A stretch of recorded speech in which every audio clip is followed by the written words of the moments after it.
Hello, welcome back to my channel. My name is Grace and I recently turned 25 years old. I am properly, solidly in my mid-20s, which is a little terrifying, but it's okay. But I thought it could be fun as a little celebration to talk about 25 books that have formed me and shaped me into the person I am now at 25. This is a video idea that I have seen before. I'm not sure if it originated in one particular place, but I know that I was inspired by Leora Eileen's video, so I'll link that down below. I love her channel, it's so cozy and whimsical and pretty. So I'm going to try to go chronologically from books that I read the youngest to most recently, but there's not going to be one book per year because I do not recall what I was reading as a 1-year-old, and I have a lot more books in recent years that have really hit home for me and had a huge impact on my personality, I would say. So we have 25 books to get through, so I guess let's dive straight in. This is probably going to be a reasonably long one, but I'll try and keep them succinct. I've got my little notebook where I've made notes of how all of these books impacted me. So let's go right back to the start. The first book on this list, I'm immediately cheating because it's less one book than a series, and that is The Chronicles of Narnia by C.S. Lewis. I assume that I read The Lion, the Witch and the Wardrobe first out of these, but honestly I reread these so many times as a child that I do not recall. I used to just listen to all of them on audiobook over and over again while I went to sleep every night. I absolutely adored these books.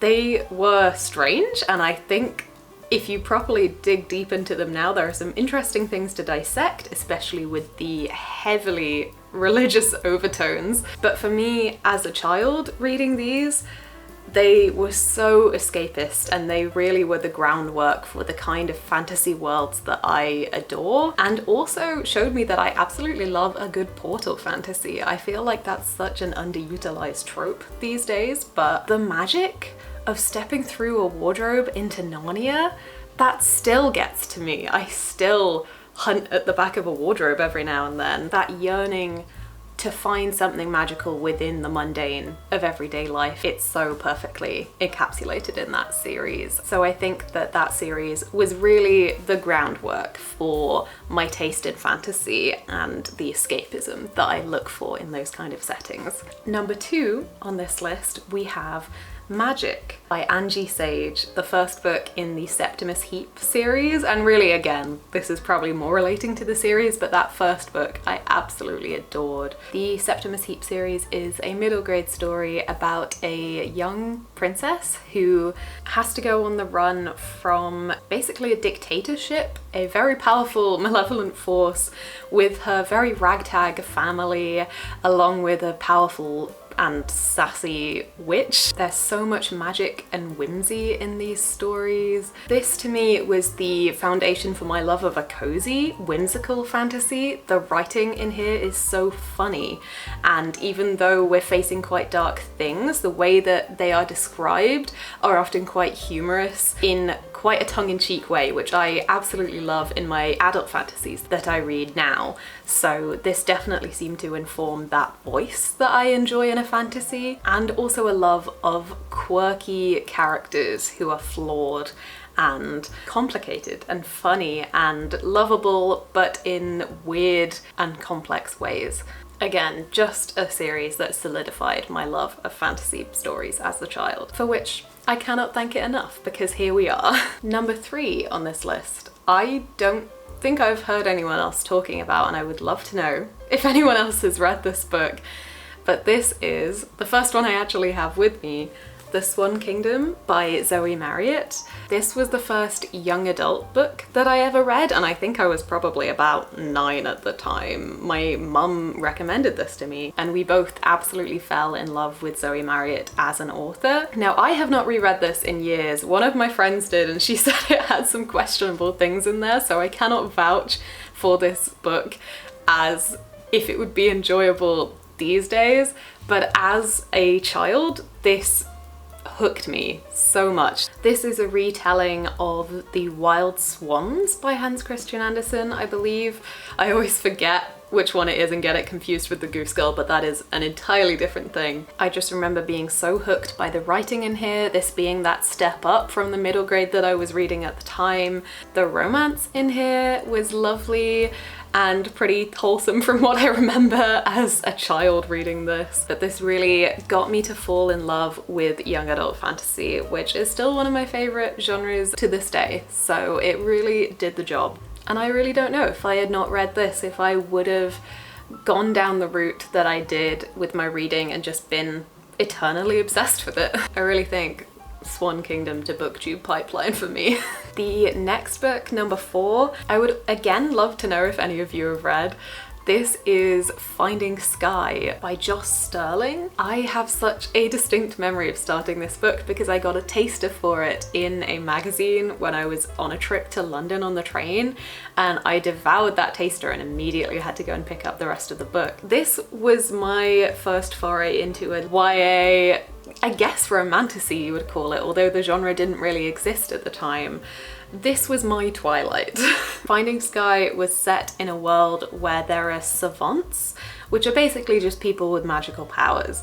And our main character moves away to an entirely new town, and there is a family in the new school that she goes to that are very mysterious, and one of the brothers from this family suddenly takes a liking to her, but there is something so strange about him. The whole thing is very Cullens-esque, which I didn't know at the time, having not read Twilight, so this really filled that gap in my soul as a young teen. I cannot attest to the quality of this book, but I devoured it. And it really solidified that reading for joy is a valid way to read, 100%. I would really love to reread this book and see if I still enjoy it now. Number 5 on this list was my favorite book for a very long time, and this is Fangirl by Rainbow Rowell. Now, I have mixed feelings about Rainbow Rowell now because of some of her actions. Another book that she wrote called Eleanor and Park. One of the main characters is half Korean and it is not written well at all, and this has been brought to her attention by a lot of people in recent years, but she's never really made a comment or any acknowledgement really that she's made any mistakes. So, you know, this is not an author I will be picking up books from in the future. But I read Fangirl when I was, I would say, about 15, and I was a very anxious teen, and this is the story of a teenager going to college in America, and they have very strong anxiety and they struggle with that, as well as being a twin who is separated from their identical twin for the first time because they are much more outgoing than she is and they want to experience the world as their own person. Now that part I can't relate to, but the anxiety side I really felt seen by. The romance in here is really sweet. This book felt like a warm blanket to me, and this is definitely the book I've read the most times in my life. I got to the point where I could just open a random page and keep reading and I would know what was going on. I used to just bring it around with me everywhere. So very much a comfort book, and also reminded me that I don't only like fantasy. I really do love fantasy, but I also enjoy just stories about people, especially when I can relate to their emotional issues. Number 6 on this list, I think I read at about 17. I remember that I picked it up in a bookstore on a trip to Cambridge. This is North and South by Elizabeth Gaskell. I adore this book. I had already seen the BBC adaptation with Richard Armitage, which adored that show, it's so good. And I read the book and it was a strange one because I can totally see why most people probably wouldn't enjoy it. It was in some ways a bit of a slog, but for some reason it worked really well for me. This probably is my favorite classic that I've read to this day. I do need to read some more Austen, definitely, but I think this one is incredibly underrated. To me, it's the original enemies to lovers. The narration and the flaws of the main character's views of the world I found to be really complex and interesting in this book, as well as the classist themes that are explored and the romance that develops throughout. I was hooked, even though it was kind of strangely religious as well.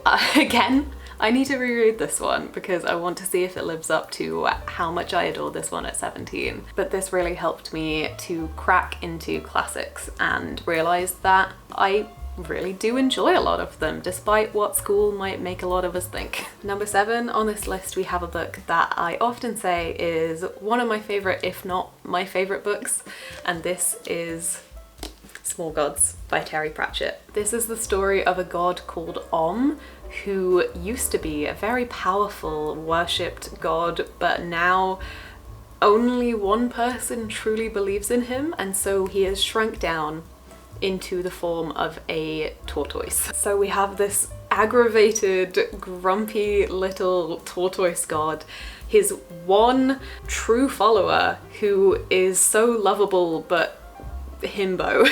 And together they go on a journey to try to combat the oppressive religious force that is currently ruling the kingdom that they are in. This was my first ever Terry Pratchett book, and this is on this list partly for personal reasons. A little bit of embarrassing backstory. I was given this book to read by my ex-boyfriend and then decided to read it immediately after we broke up as some kind of catharsis. I really don't know why I thought that would help, but somehow it did.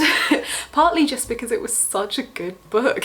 I absolutely adore Terry Pratchett's writing. He is so witty and clever and deals with real world issues but with so much charm and humour and just wacky fantasy. But to me, no other Discworld book that I have read thus far has lived up to Small Gods, because that had so much of that humour but also so much heart to it, and I read it just at the perfect time. I absolutely needed that book to get me through that silly breakup. This very much was a case of the right book at the right time for me. I felt so seen by a lot of the themes in this story, and also it just brought me so much joy. It was just so funny and I had the best time. It was exactly what I needed in that moment. Number 8 on this list is another absolute favourite, and I read this in my first year of university. I have a distinct memory of sitting on my windowsill in my university dorm and reading Anne of Green Gables by L.M. Montgomery.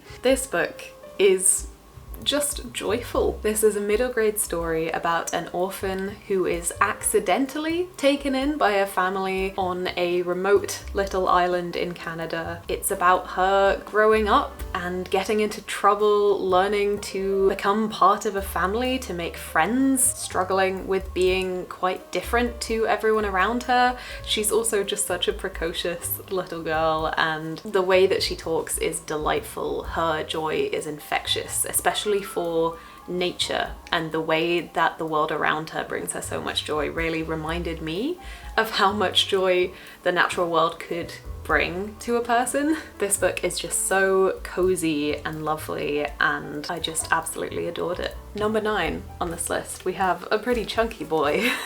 This is Avatar: The Search. This is a spin-off comic from the Avatar: The Last Airbender series, which, if you know me, you know I absolutely adore. Avatar: The Last Airbender is just one of my favorite stories of all time. I think it is so well written and so many themes are explored, but without it being too gruesome unnecessarily. That story is for kids and adults alike. If you have seen the Avatar show, then you know that one of the biggest questions that was left unanswered was what happened to Zuko's mother. This is a comic in which the gang try to figure that out, and I loved all of the comics. There's only one that I haven't read, I think Imbalance. I need to get to that one soon, but this one really hit home for me the most. Partly just because I love Zuko. I think he is such a wonderful, interesting character, and the complexity of the history of his mother and what she went through, what she did, the choices that she made. This was so sad and happy at the same time. This made me cry. This was definitely the first graphic novel that I think had this much of an impact on me, and has since sparked my love for graphic novels, and this is still just one of my all-time favorites. Number 10 on this list is Strange the Dreamer by Laini Taylor. This is a fantasy duology that I absolutely adore.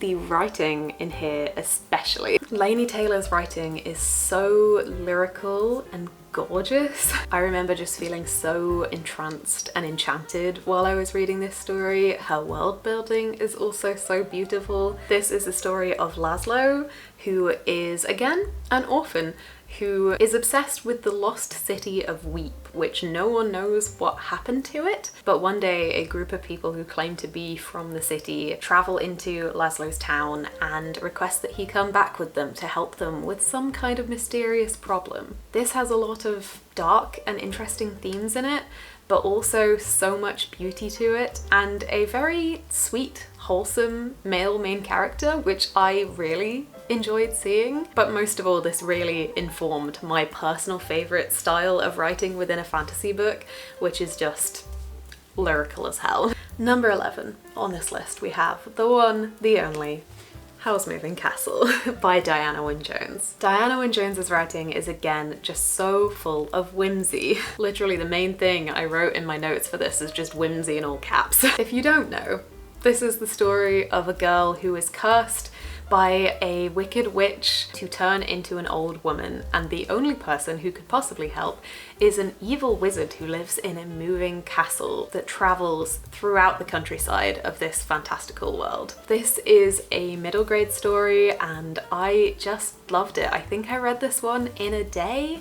It's so fairy tale, but really funny and charming and just delightful. This is also just my favourite romance dynamic. Anything that is Howl's Moving Castle coded, Howl and Sophie in a romance, they are the blueprint for me. And this was also a reminder that middle grades are still fun. I still enjoy reading middle grades as an adult, and I think there is so much room for fun and whimsical writing in middle grade, which is one of my favourite writing styles. Number 12 on this list is a poetry book, and this is Jinx by Abigail Parry. This was one of the first poetry books that I fell in love with, and it's probably still my favourite to this day.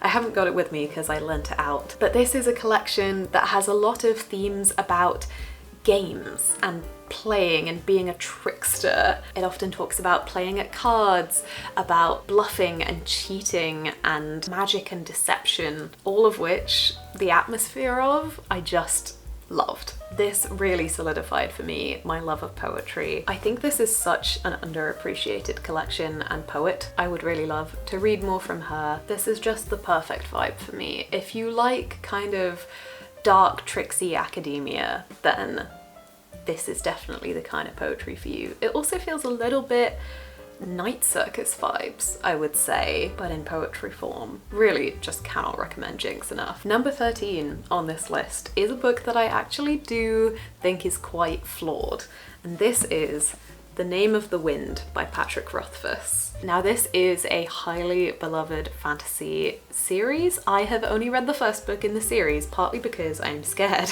that it will never be finished. I do think that the way that Patrick Rothfuss tells women in this story is pretty questionable, and also just the lack of female main characters. There are very few women in this story, and the ones that are there feel like caricatures to me, unfortunately. But the writing is gorgeous, and this felt like the first big girl fantasy that I read, you know? I'd read a lot of young adult or kind of new adult edging into fantasy, but proper big hefty high fantasy I had been too nervous to go for, and this was the first one that I really sunk my teeth into, and I loved reading it despite its flaws. I think it is one to have a nuanced view about, and I will never recommend it without those caveats to it, but I would like to finish this series if it is finished.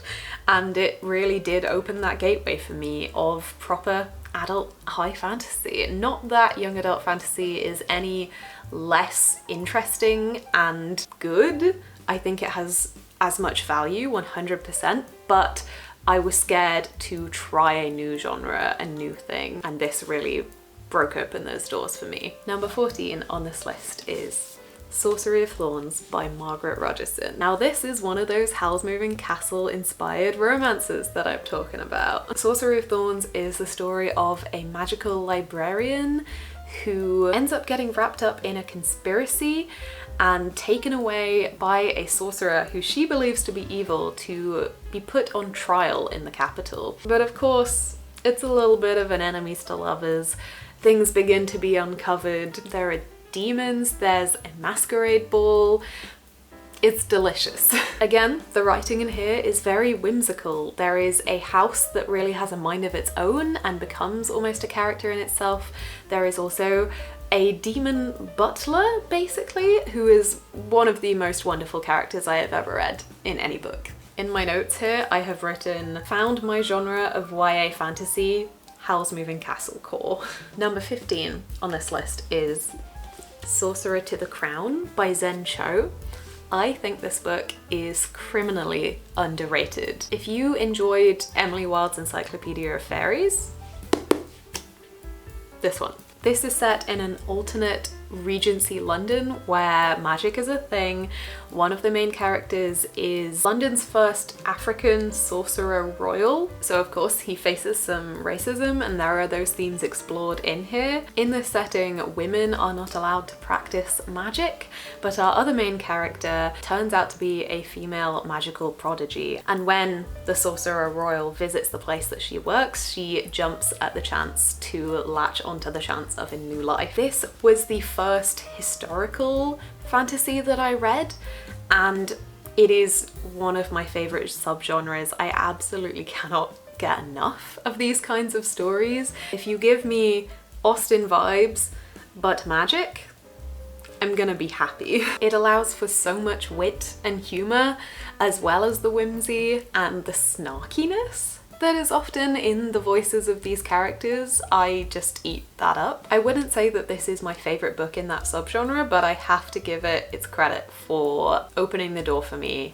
into this new wonderful world, and I really did enjoy it, and I think it needs a lot more love. Number 16 on this list is Circe by Madeline Miller. Now, I don't think I need to tell you what this is about. It's a retelling of Circe, the character from the Odyssey. This was my first real female rage feminist myth retelling, which seems to be a big genre these days, which I'm all about, but I have not read one since that has quite hit the peak that Circe did for me. This is just one of my favorite books. This also solidified for me something that I've said so many times on this channel now, which is that I just love a story that tells the whole of a person's life and doesn't feel the need to follow that classic beginning, middle, and end of a plot structure and have solid action throughout. I like just meandering through someone's life and learning about their quirks, what made them the way that they are. I absolutely adore that, and Circe really drove that home for me. I also think it just has one of the most satisfying endings of a book that I have read in recent years. Number 17 on this list, a book that I read I think around 2021. Quite a few of these are around that time period of lockdown. I was doing a lot of good reading around then. This is Legendborn by Tracy Dion. This is the first in a young adult fantasy series. Legendborn tells the story of a young black girl who goes to college early because she's very smart and she's on some kind of program, but also her mother passed away recently in what she believes to be mysterious circumstances. And when she finds strange things going on college campus, she tries to uncover if there is a link between these things and her mother's death. And that leads her to a secret society of Legendborn, people who believe they are reincarnations of Arthur's Round Table. The lore in here is so detailed, and the themes that this explores, I absolutely love anything Arthurian, and this definitely was a gateway drug for me. But at the same time, the issues of race that this explores and the way that it weaves that history in with Black history, I just think it is masterful. And this also reminded me that I don't only enjoy books that are vibes only. I can enjoy plot every now and then, because this is action-packed and I raced through it. The Legendborn series, it's not finished yet, but currently for me it is peak devourable fantasy YA. Number 18 on this list is another book that I often say is my favourite book. It's definitely up there, and this is The Midnight Lie by Marie Rutkowski. This is an absolutely gorgeous young adult sapphic fantasy. Now, I stumbled upon this in the library and I think I just thought the cover was pretty, so I went for it. Again, I read this in 2021, and you may be surprised to hear this if you have been following my channel, but this was the first real sapphic book that I read. If you know me, you know that I adore a sapphic story, and I think one of the reasons that this hit so hard for me was because it was the first time I was really seeing that, and I think the romance in here is just written so beautifully. This is the story of Niram, a girl who lives in a very poor part of the city where people are heavily watched and forced to follow very specific and harsh rules, and if they break those rules they are tithed and punished quite extremely. Now, she gets into trouble one day and ends up in prison, meeting someone from a distant land who begins to tell her secrets of the world beyond the walls and hint to her that outside of this destitute part of town there may be magic. Every time I talk about this book, I have to give the caveat that I understand this isn't for everyone. This is very no plot, just vibes. There is a mystery in here, but really, we're here for the relationship and the gorgeous writing, but I cannot say how formative this story was for me in learning about what I love in my writing styles, in my romances, and also just opening the world of sapphic romance and sapphic fantasy up to me. I cannot thank this book enough for that. Oh no. It just got cake on it. Oh no. Oh no! I think it's okay. It's like a shiny cover, so I think he got it off okay. Happy birthday! Number 19 on this list is This Is How You Lose the Time War by Amal El-Matar and Max Gladstone. This is just the epitome of writing over plot. This is also one of the first sci-fi books that I ever read, which is a genre that I'm slowly being pulled into. Again, a gorgeous sapphic romance, but really for me this just solidified that I love weird books. Just so stunningly, lyrically, weirdly written. This is a story about two agents on different sides of the Time War. So we have red and we have blue, and they are on opposing sides, and they keep leaving messages for each other in the most obscure ways on a random moon 1,000 years in the future, and then in the rings of a tree in a wood 100 years in the past. And at first they are antagonizing letters, but slowly they develop into something else, and oh, every time I think about this book I want to reread it immediately because it was just so beautiful and delicious and bizarre, and you have no idea what's going on, but you have the best time. I think this also felt so freeing, just reading a book where you didn't have to know why for everything. The priority wasn't that the world building was fully solid and everything was explained, all of the time travel made perfect sense. That wasn't the point. The point was the characters and the writing, which are my priorities personally. So this book really solidified those things for me. Next up, number 20, we have Nevermore, The Trials of Morrigan Crow by Jessica Townsend. This is another one that I have lent out, so I don't have with me. This, again, is a middle grade about a girl who is cursed to die on her 11th birthday. But of course, things don't quite go as they expect.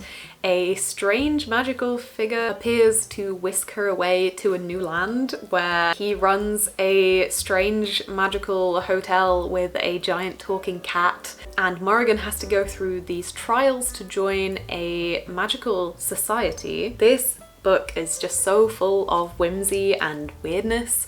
The characters are so fun. This just again solidified for me that kids books are where it's at when it comes to whimsical writing, which is just really my cup of tea. This series is still coming out and I've only read the first two so far. I really need to get to the third one and I'm excited for the fourth one to come out soon. But I only read this 2 years ago and I devoured it, and it really just solidified for me that middle grade and middle grade fantasy especially are still books that I absolutely love, and it is a solid genre within my taste. Number 21 on this list, I already mentioned, this is Emily Wilde's Encyclopedia of Fairies by Heather Fawcett.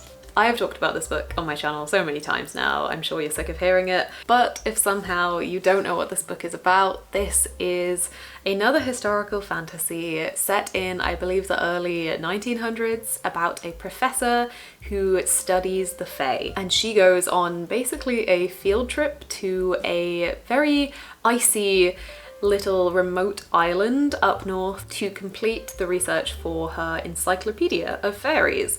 But her academic rival follows her and they get up to shenanigans together. This really solidified my love for the genre I mentioned earlier, just historical fantasy, and also a little hint of light academia. I'm not really a dark academia person so much, but light academia I can really get behind. And again, Howl's Moving Castle coded romance? Just all of the things I love coming together here. This also made me realize how much I love an epistolary novel, or just a book that's written in different formats than usual classic prose. But the way that this is written as Emily Wilde's academic journal really lets you get to the heart of her character and her voice and what she's really thinking. And she is grouchy and morally questionable at times, and I adore her. Number 22 on this list, I somehow still don't have a physical copy of, even though it's one of my absolute favourite books, and this is Imogen Obviously by Becky Albertalli. This was the first book that I read with real exploration of bisexuality and coming of age into your bisexuality, trying to understand that within a queer space. This is the story of a girl who is about to graduate high school in America, and she has a lot of queer friends but is absolutely certain that she is straight. She's just an ally. But when she goes to visit her friend at college and meets all of her cool queer friends, this friend that she's visiting confesses that she has been lying all along to her new friend group about the fact that her and Imogen used to date. So Imogen agrees to go along with this lie and pretend that she is queer herself, and along the way begins to wonder if she's really pretending. I felt so seen by this book.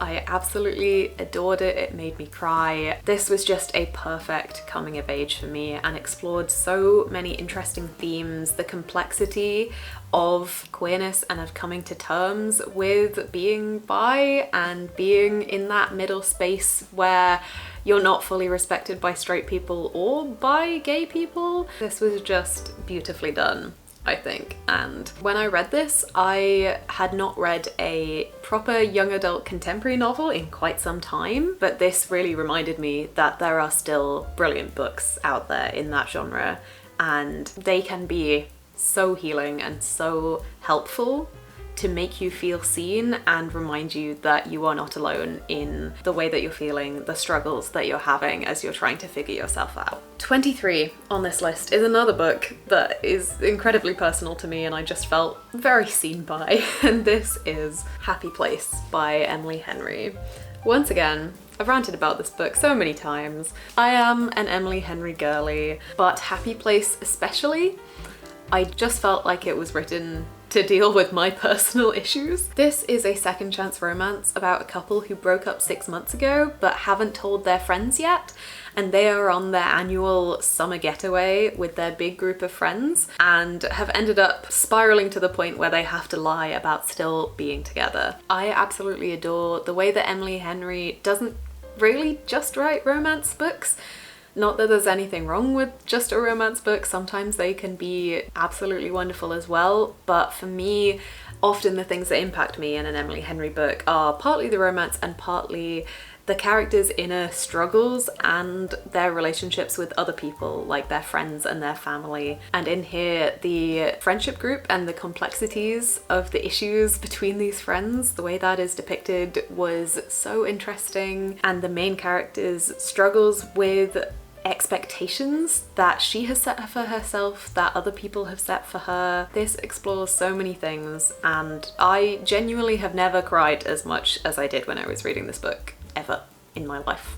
I was bawling. 24th on this list is another book that I read right at the end of last year, and this is The Starless Sea by Erin Morgenstern. This is one of those books that while I was reading it, I was wishing that I had written so many parts of it. It is so experimental in the way that this is written. This is the story of a man at university in America who loves books and one day comes across a book that is seemingly about himself, and from this point spirals into a strange rabbit hole that leads him to a secret magical library, but also into a lot of danger because there are people in the world who would kill for this secret. The way that this story weaves in the main central narrative along with so many other experimental pieces of writing and stories within stories, I just felt so delighted as a writer myself throughout. Every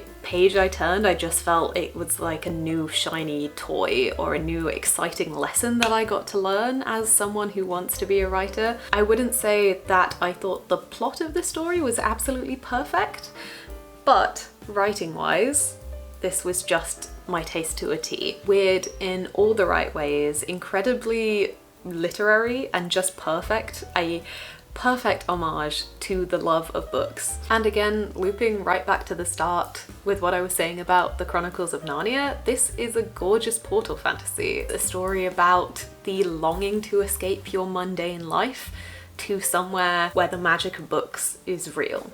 And I just had so much fun. And number 25 on this list I think is an interesting one to end on because I feel like it is going to be formative of my reading taste in the future, and this is The Illumination of Ursula Flight by Anna Marie Crowhurst.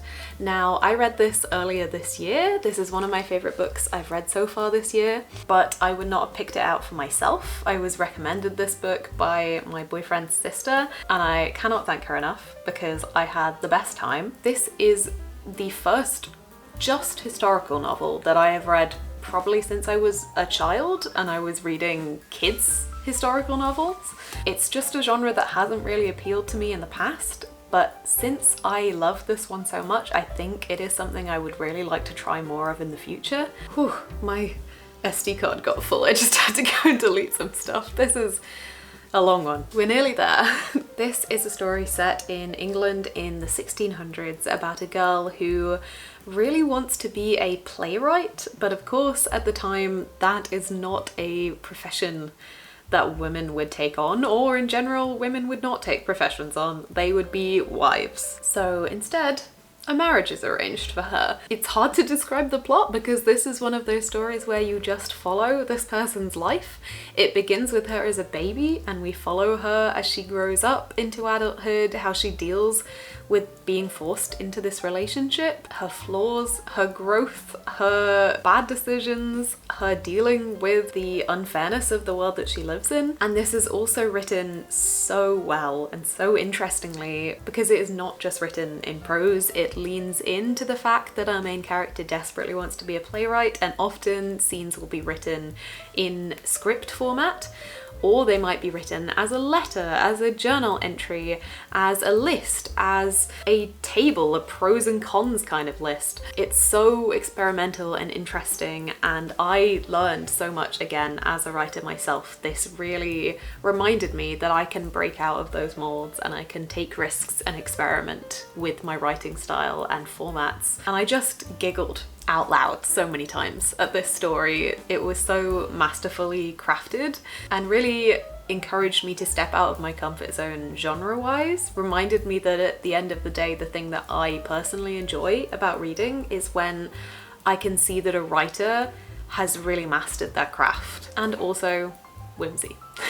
If a book has whimsy, I'm just going to enjoy it. It doesn't matter what it's about. So those are the 25 books that I think have had the most impact on me as a person and on my reading taste, on what I like to read today and what I choose to pick up. I would love to hear if you've read any of these, what your thoughts were, if you got similar things out of them or if they didn't do that for you. And I would absolutely love to hear a book of your own that you think had a big impact on you as a person and rewired your brain chemistry in some way. This was such a fun exercise to go back and have some nostalgia, especially for my young reading, and dig into what really made my taste the way that it is now. So thank you so much for watching. I'm gonna go and eat my cake now and also tidy all these books off the floor. Wait, I'm gonna show you this mess I have made.